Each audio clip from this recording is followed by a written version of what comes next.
السلام علیکم دوستو، شہاب الدین بے پر خوش آمدید۔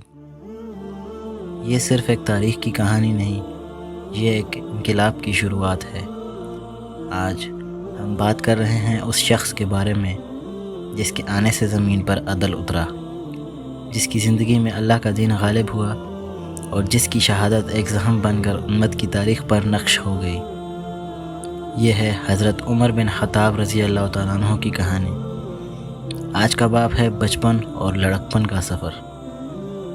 چلو واپس چلتے ہیں 1300 سال پہلے کے مکے میں، جہاں ریت اڑتی تھی، گرمی کی شدت سے زمین جلستی تھی اور معاشرہ ظلم سے جل رہا تھا۔ یہ وہ وقت تھا جب طاقتور ہی حق ہوتا، کمزور صرف غلام بن کر جیتا، اور ایسے وقت میں قریش کے قبیلے میں ایک بچہ پیدا ہوتا ہے جس کا قد لمبا، چہرے پر روب اور آنکھوں میں غیر معمولی گہرائی۔ یہ بچہ کوئی عام لڑکا نہیں تھا، یہی سیدنا عمر رضی اللہ تعالیٰ عنہ تھے۔ حضرت عمر کے والد خطاب بن نفیل سخت مزاج اور نڈر انسان تھے۔ ان کی ماں خنتمہ بنت ہاشم بنو مخزوم کے قبیلے سے تعلق رکھتی تھی۔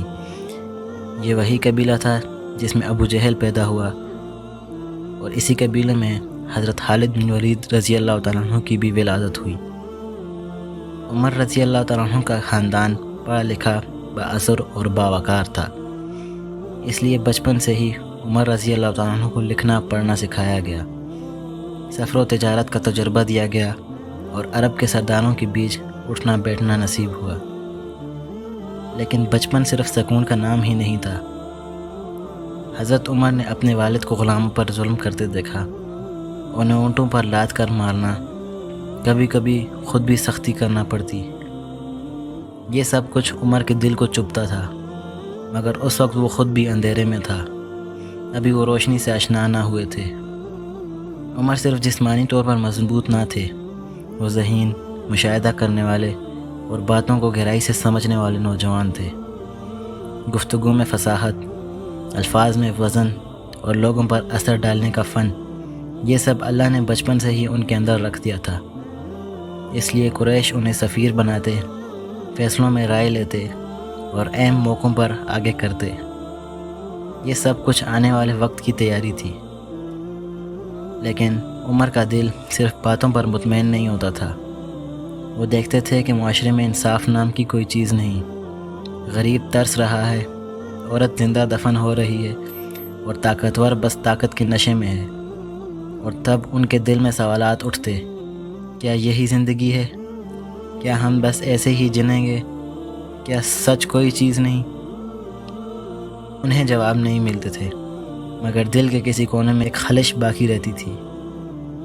عمر ابھی ایمان والے نہ تھے، مگر قدرت نے ان کے دل میں ایک خاص جگہ رکھ دی تھی۔ حق سے محبت کرتے تھے، بس ابھی حق سامنے نہ آیا تھا۔